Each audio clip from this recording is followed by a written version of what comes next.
Eleanor's wheelchair was rolling downhill, fast, seconds away from crashing into traffic. And the only person who ran to save her was a homeless girl Leo had yelled at earlier that morning. He watched, frozen, as the girl grabbed his paralyzed wife and whispered something that made Eleanor's eyes fill with tears. And Leo knew instantly that this girl was not an ordinary stranger.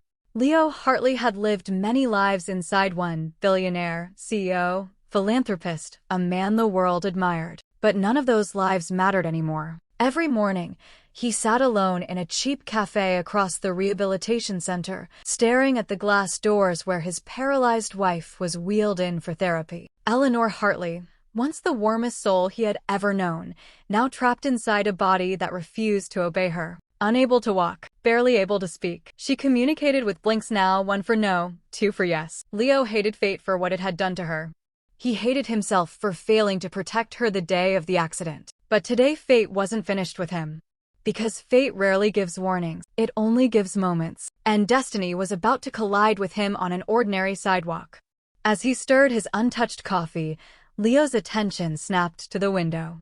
Eleanor's wheelchair, left outside for a moment by an inattentive staff worker, was rolling down the sloped pavement. Fast, too fast, straight toward heavy traffic. For a moment, Leo's breath stopped. His blood ran cold. The world blurred. Eleanor. He pushed the cafe door open so hard it slammed the adjacent wall. But someone else reached her first. A girl. Thin, dirt on her clothes, hair tied back with a torn ribbon. A cloth bag clutched to her chest. She sprinted across the pavement, nearly tripping. But she didn't slow. She grabbed the wheelchair handles with both hands, digging her heels into the ground until her legs shook. She stopped Eleanor's fall in the final second, before disaster. Leo froze mid-run. The girl fell to her knees, panting, then cupped Eleanor's face with shaking hands, whispering words he couldn't hear. Eleanor's eyes fluttered, not in fear, but in recognition. It was wrong. Impossible. Eleanor didn't react to strangers. Her expressions had been empty for months. But now, tears slid from the corner of her eyes. Leo felt something electric in the air, something he could not explain. Who is this girl? Why did Eleanor respond to her? And why did the girl look like she had just saved someone she loved? Leo approached carefully.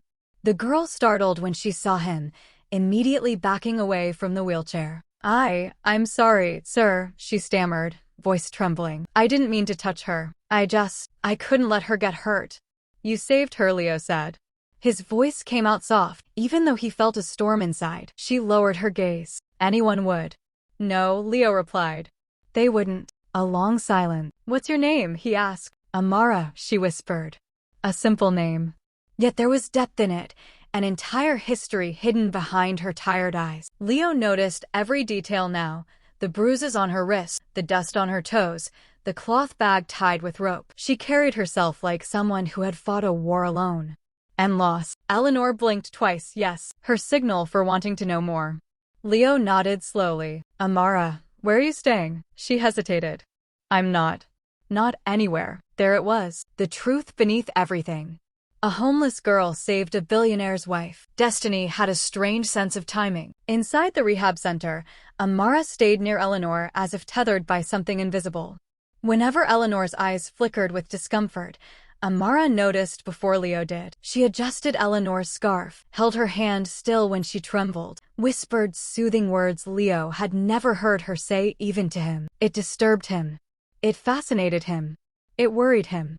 Because why did this stranger see his wife so clearly? Why did she understand her?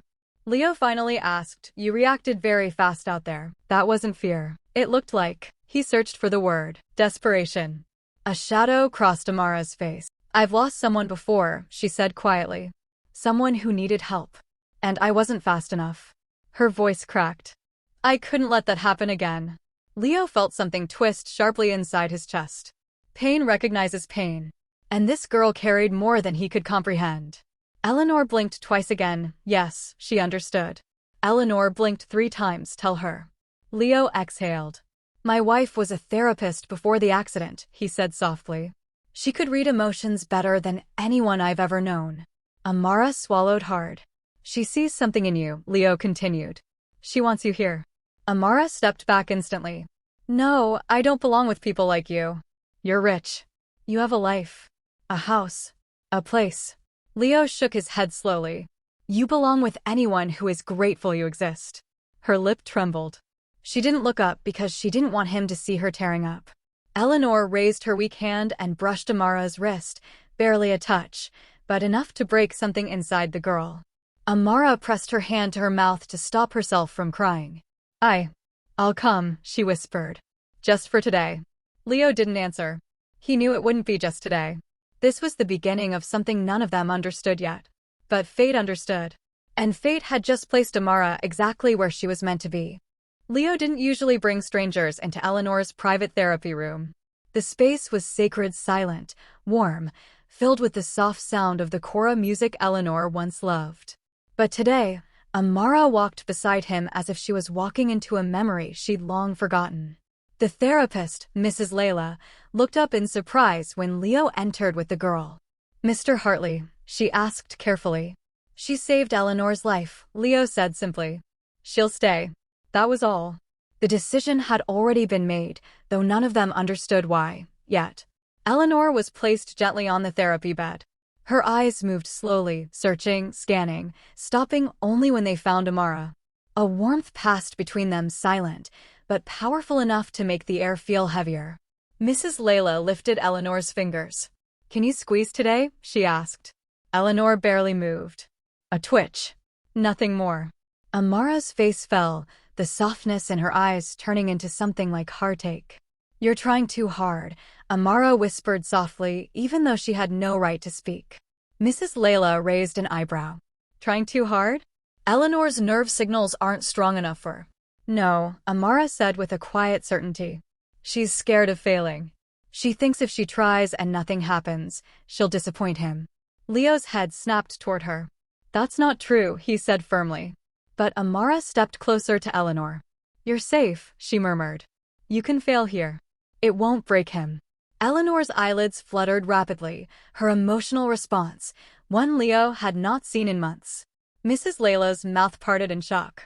How did you know that's what the eye twitch meant? Amara looked confused by the question. I don't know, she whispered. I just felt it. Mrs. Layla pulled Leo aside the moment Amara turned to adjust Eleanor's blanket. Mr. Hartley, this girl can read your wife. That's not normal. Are you sure she doesn't know Eleanor from before? Leo's body stiffened. No. Eleanor and I had no connection to her, he insisted. But even as he said it, a small doubt flickered inside him. Because the way Amara touched Eleanor, the way Eleanor reacted, it didn't feel like strangers meeting. It felt like reunion. During the exercises, Eleanor struggled to lift her right hand. Sweat gathered near her temples, her breathing uneven. Mrs. Layla prepared to stop the session, but Amara stepped forward again. Wait, she said. Let me try. Leo opened his mouth to object, but Eleanor blinked twice. Yes, let her. So Amara gently placed her hand on Eleanor's wrist. Not to force movement. To guide. To comfort. You're not broken, she whispered. Your body is quiet, but it's listening. You can talk to it. Like you're talking to me right now. It sounded ridiculous. Even childish. Yet, Eleanor's finger moved. Not much. Just enough to surprise everyone in the room. Mrs. Layla gasped. She hasn't done that in weeks. Eleanor blinked twice. Yes, she could do more. Try again, Amara urged softly. But this time, don't worry about failing. I'll hold your hand even if it doesn't move. And Eleanor tried again. Her finger lifted, a full inch this time. Leo's throat tightened. Hope, real hope, returned after months of pain. He turned away for a moment because he didn't want Amara to see the tears rising in his eyes. But she saw anyway, and something in her expression darkened, as if she understood how deep that pain ran. After therapy, Leo took Eleanor home. He expected Amara to leave after thanking him for the food voucher he offered. But she didn't touch it. Mr. Hartley, she said quietly, I don't need money. I need work. Leo looked at her torn shoes, the frayed backpack, the exhaustion under her eyes. You don't even have a place to sleep, he said gently. I can sleep anywhere. But I need a purpose. Her voice shook not with fear, but with truth. I need to feel like I matter, even to one person. Leo studied her face. The girl was young, maybe 20, maybe 21, but life had aged her more than years could. Before he could answer, Eleanor blinked twice. Yes. Amara swallowed. Is she saying? Yes, Leo said. She wants you to stay. To work here. But I don't know how to do anything. Eleanor blinked twice again. Yes, you do. Amara covered her mouth, overwhelmed. You want me to help take care of you? She asked Eleanor directly. Eleanor blinked once, no. Then twice, yes. Leo folded his arms. She means she doesn't want you to care for her like a nurse. She wants you here, because something about you comforts her. Amara's eyes filled. Why me? She whispered. Leo shook his head. I wish I knew. And he did wish. Desperately. Because everything about this girl made no sense. Why she reacted to Eleanor. Why Eleanor reacted to her. Why destiny spun their lives into one moment of connection. There had to be a reason. There always is. As night fell, Amara hesitated at the door. Mr. Hartley, one more thing. Her voice was timid, afraid of offending him. If I work here, I'll be around wealthy people. I don't want to embarrass you. Leo almost laughed, but it wasn't a happy sound, it was a bitter one. Amara, he said quietly, after what you did today, I don't care what you wear, where you slept, or how you look. You saved my wife. Amara lowered her head. I didn't save her, she whispered. I just stopped her from falling again. Leo frowned. Again? She froze. Her eyes widened. She realized she said something she shouldn't have. What do you mean again? Amara's lips trembled. She shook her head quickly. I didn't mean anything. I just speak carelessly sometimes. But Leo wasn't convinced. And Eleanor blinked once. No. A lie. Leo's pulse quickened. Amara knew more than she was admitting. Something she shouldn't know. Something connected to Eleanor's past. Or the accident. Or the day everything went wrong. But Amara looked genuinely terrified of speaking further. Tomorrow, she whispered. Please. Let me help her tomorrow. Leo nodded slowly, but a knot formed in his stomach. Because for the first time, Amara didn't look like a stranger. She looked like someone carrying a secret tied directly to Eleanor. And the day Leo's life shattered. The next morning, Amara arrived at the Hartley estate long before the sun had fully risen. Fog hugged the edges of the mansion, soft and pale like the breath of a sleeping giant. She hesitated at the gate, unsure if she truly belonged in a world made of glass and marble. But Eleanor waited inside. And that single truth made her feet move. Leo watched her arrival from the upper hallway window. He hadn't slept all night. Something about Amara's last word again kept clawing at his mind. Eleanor had fallen. Yes, but only once.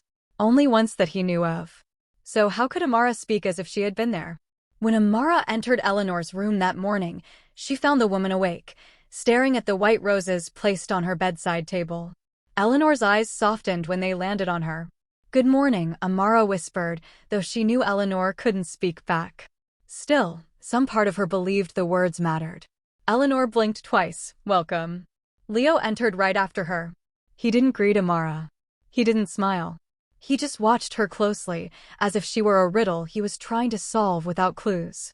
Let's begin, he said calmly. Too calmly. Mrs. Layla arrived shortly after, and therapy began.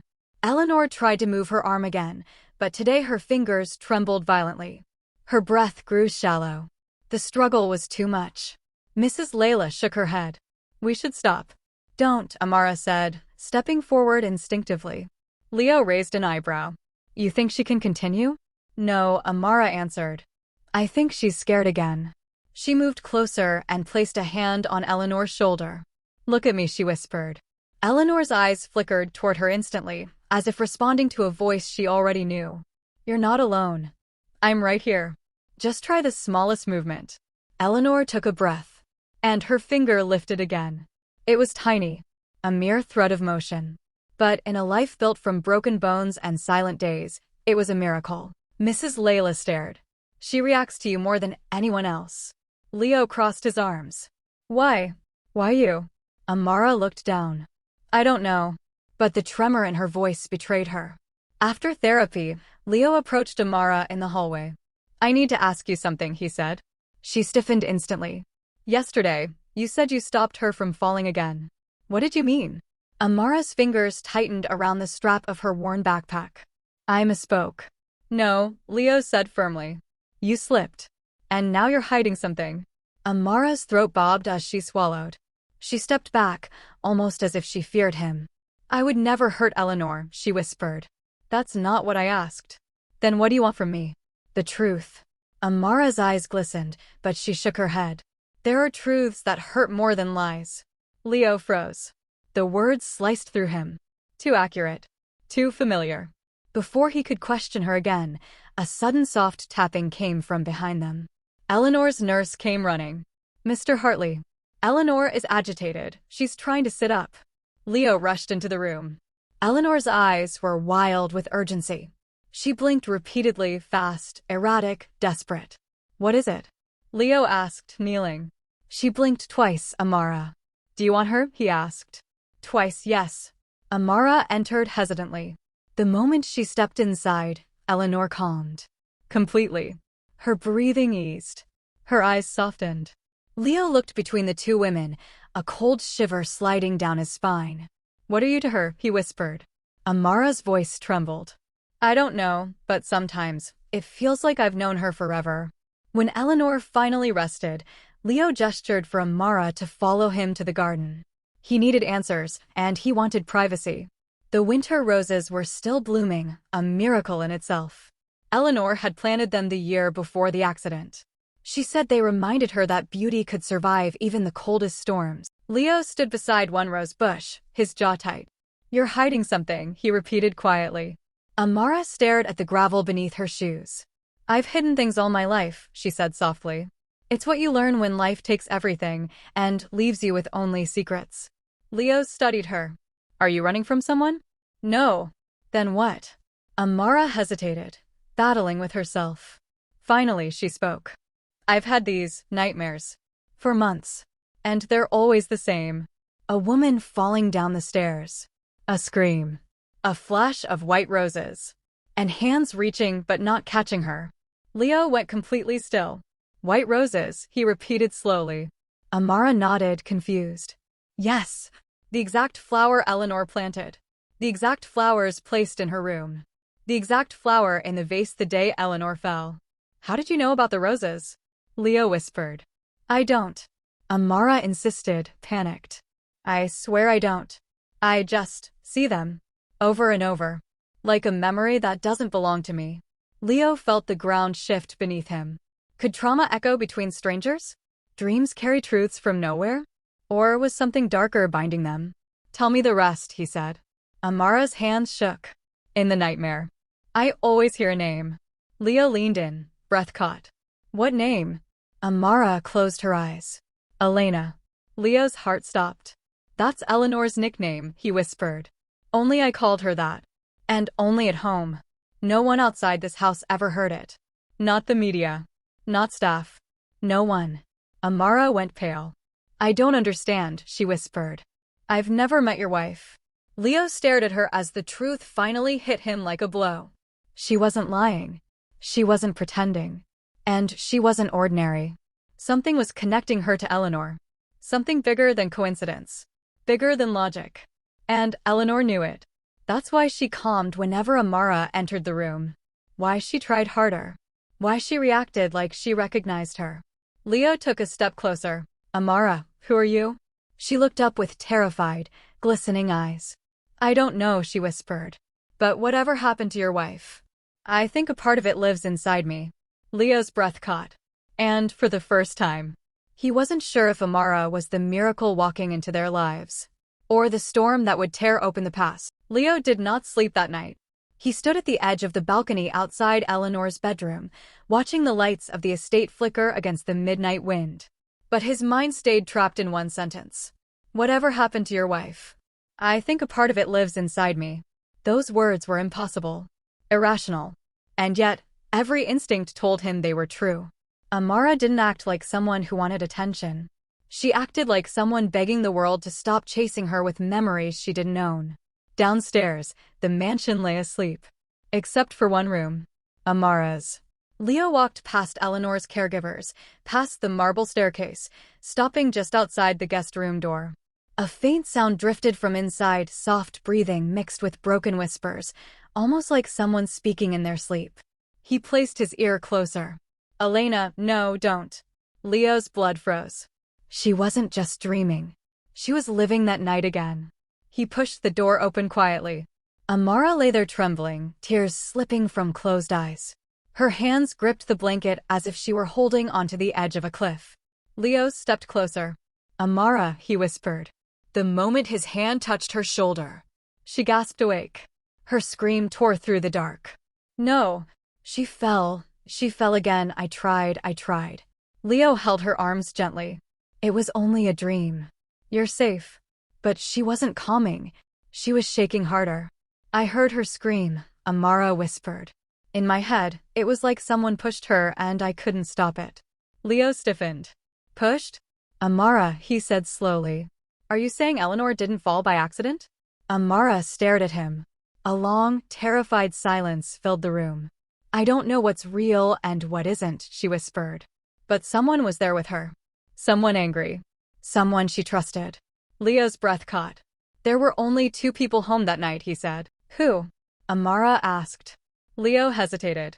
Eleanor and her sister Claire. Later that morning, the mansion atmosphere felt different, tight, heavy, as if even the walls sensed something was unraveling. Amara walked into Eleanor's room slowly. The sunlight filtered through thin curtains, casting soft gold over the bed. Eleanor blinked once when she saw her. Then again, faster than usual. Almost like panic. Easy, Amara whispered, taking her hand. Eleanor's fingers tightened around hers, a desperate grip for someone whose body rarely obeyed her mind. What is it? Leo asked from behind. Eleanor blinked erratically. 1 blink, pause, 2 blinks, long pause, 3 blinks. Mrs. Layla frowned. That's not her usual communication pattern. But Amara understood. She's trying to warn us, she said quietly. Leo swallowed. About what? Eleanor blinked. Once. Twice. Then she looked toward the door. Amara's eyes widened. She's afraid. A soft knock echoed outside before Leo could speak. Then the door opened slowly. And Claire walked in. Claire Hartley was elegance wrapped in ice. Tall. Sharp. Perfectly groomed. Her smile was warm, but her eyes were calculation. Leo, she greeted softly. You didn't tell me we had a new helper. Amara felt Eleanor's hand tighten painfully around her fingers. Leo didn't hide his tension. Claire, you weren't expected. I came to see my sister. Claire moved closer to Eleanor's bed. Is that not allowed? Eleanor's eyes darted toward Amara. Fear, raw and unmistakable, filled her expression. Claire noticed. Oh, she said with a slight smirk. She seems distressed. Amara spoke gently. She's tired. Claire's eyes snapped toward her, cold as frost. And who are you again? Amara, Leo answered quickly. She's been helping. Claire's eyebrow lifted. Helping or interfering? Leo stepped between them. Claire, leave it. Claire's gaze sharpened. Eleanor is my sister. I have every right to be here. Eleanor blinked once, slow, pleading. Amara's heart twisted. She doesn't want you near her, Amara said quietly. Claire turned her head slowly, disbelief turning to a razor-thin smile. You think you can interpret her better than us? Amara didn't back down. She's terrified of you. A heavy silence crashed into the room. Claire's jaw tightened. Leo, control your staff. She's not staff, Leo said firmly. She's the only one Eleanor responds to. Claire's expression cracked just slightly. A flicker of annoyance. A flash of something like fear. Then she turned sharply and left the room, her heels clicking like cold warnings against the marble floor. When the door shut, Eleanor's breath broke into silent sobs. Amara held her tightly. Leo stood frozen, realization dripping slowly into dread. If Amara's dreams were connected to the truth, if Eleanor was terrified, then Claire wasn't just a sister. She was a secret. A dangerous one. After an hour, Eleanor finally calmed and fell asleep. Leo and Amara stepped out quietly, but their footsteps carried a new urgency. In the hallway, Leo stopped. Amara, what exactly did you see in your dreams? He asked. She swallowed hard. It was dark, she whispered. Eleanor was walking down the stairs. Someone stood behind her yelling, accusing her of something. I couldn't hear the words. Only the anger. And then, She lifted her hands to protect her face, and then she fell. Leo's voice lowered. Did someone push her? Amara hesitated. I think someone reached toward her, she whispered. But I always wake up before I see the truth. Leo closed his eyes, pain slicing through him. For months, he'd blamed himself. He wasn't home the night Eleanor fell. Claire was. And Claire's story never fully made sense. Leo? Amara asked softly. He looked up, jaw tight, eyes burning. I need to know what happened, he said. And I think you're the only one who can help me. Amara stared at her trembling hands. I don't know why I'm seeing her pain, she whispered. But I feel it as if it happened to me. Maybe you're the key, Leo said. To the truth, and to her healing. Amara's heart pounded. She wasn't just helping a woman heal. She was standing in the middle of a buried crime. And someone in that mansion didn't want the truth to rise. A shadow appeared at the end of the hallway. Claire. Watching them silently. Her smile sharp. Her eyes calculating. And in that moment, Amara knew. Whatever truth she carried, someone was willing to destroy her to keep it buried. The mansion felt colder than usual. As the evening shadows stretched across the hallways, Amara kept glancing behind her. Claire's silent stare from the hallway earlier kept replaying in her mind. Something in those eyes, dark, sharp, calculating, refused to leave her chest. Leo had gone to check the old CCTV storage, hoping that maybe something from that night still existed. Amara stayed with Eleanor, who had been restless since Claire's visit. Don't worry, Amara whispered, brushing Eleanor's hair. We're going to find the truth. Eleanor blinked rapidly, frantic. Then her eyes moved toward the door. The doorknob twisted. Amara's stomach dropped. Claire stepped inside. This time her smile wasn't polite or sweet. It was thin, sharp, almost triumphant. Well, she said softly, looks like we finally have a moment alone. Eleanor's breathing hitched. Panic flooded her eyes. Amara stood slowly. Eleanor doesn't want you here. Claire's eyebrow lifted. And who exactly are you to tell me what my own sister wants? Amara's voice trembled, but she didn't step back. She's scared of you. Claire laughed. A cold, humorless sound. Of course she is. Because she knows what happens when she lies. Eleanor blinked, fast, desperate, terrified. Amara stepped in front of her bed protectively. Whatever happened that night, you were there. Claire's mask cracked for a moment, just a flash, but Amara saw it. Watch your words, Claire said quietly. Amara swallowed. Tell me the truth. Claire's eyes narrowed. Or what? You'll tell Leo? Amara held her gaze. She didn't speak. Didn't move. Claire stepped closer until her face was inches away. You think Leo will believe you, she whispered. You, some homeless girl he picked up out of pity? Amara's heart pounded, but something inside her refused to break. That's not what happened, she whispered. He helped me because I helped Eleanor. Claire's expression twisted. Yes, she hissed. Eleanor. Always Eleanor. Even after everything she stole from me. Amara froze. Stole? What do you mean? She asked. Claire looked at Eleanor, her eyes burning with hatred. She took everything, Claire snapped. The inheritance. The business shares. Father's trust. Leo's loyalty. Everything. Amara felt the air leave her lungs. This wasn't simple jealousy. This was obsession. You pushed her, Amara whispered, stepping back in horror. Didn't you? Claire didn't deny it. She didn't admit it either. She simply smiled. You have a wild imagination. Eleanor's chest rose and fell, rapid, terrified. Why did you come today? Amara demanded. Claire's gaze hardened. To end loose ends. Before Amara could react, Claire stepped toward Eleanor. No! Amara screamed, grabbing Claire's arm. Claire shoved her violently. Amara stumbled, crashing into the bedside table. Eleanor sobbed soundlessly, eyes wide with terror. Claire leaned over her sister, whispering, You should have stayed quiet. Amara forced herself up despite the pain burning through her side. Stop, she shouted. Claire turned around with furious eyes. You don't belong in this family. Suddenly. She does. Claire froze. Leo stood at the doorway, holding a small digital recorder in his hand. His face was pale with shock, anger, grief. How long? Claire whispered. Long enough, Leo said, voice hard. Long enough to hear you confess. Claire's eyes widened. You tricked me. No, Leo said. You exposed yourself. Eleanor's tears streamed down her cheeks. Leo moved to stand beside Amara, breath trembling. You hurt her. You pushed her down those stairs. Claire's mask shattered completely. She deserved it, she screamed. She took everything from me, everything. I wanted her gone. Her voice echoed through the room. A broken truth finally spilling. Leo stared at her, his eyes filled with betrayal. You're going to jail, he said quietly. Claire's breathing quickened. Her fury twisted into desperation. You won't do that to me, she whispered. Yes, Leo said. I will. And for the first time, Claire realized she had lost. 20 minutes later, security escorted Claire out as she screamed, cursed, and begged. The police arrived soon after. Everything was recorded. Everything was undeniable. As the mansion finally quieted, Amara sat beside Eleanor again.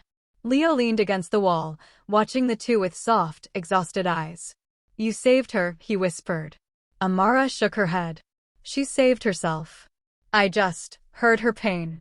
Leo walked closer and sat beside them. I didn't know grief could blind me that much, he whispered. For months. I blamed myself. You didn't know the truth, Amara said softly. And you did, Leo replied. Without ever being here that night. Amara looked at Eleanor, brushing her forehead. How did I feel what she felt? She whispered. Leo shook his head. Some connections are deeper than blood. You didn't just hear her story, you carried it. Eleanor blinked twice, slow, grateful. She wants to thank you, Leo said. Amara smiled, tears stinging her eyes. I didn't do it for thanks. Leo looked at her with something warm, something new. You belong here, he said softly. Not as a maid. Not as a helper. As someone who changed everything. Amara's breath caught. I don't know where I belong, she whispered. Leo held her gaze. You belong where you're valued. And you're valued here. Amara looked away, her heart trembling. She still needs you, Leo continued. Amara looked at Eleanor, who blinked slowly, the closest she could come to nodding. I'm not leaving, Amara whispered.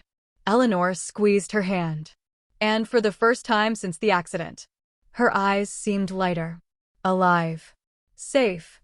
And if you want more powerful African heart stories like this, stories of fate, truth, and the strength of the human soul, hit the subscribe button now, because your next life-changing story is coming tomorrow.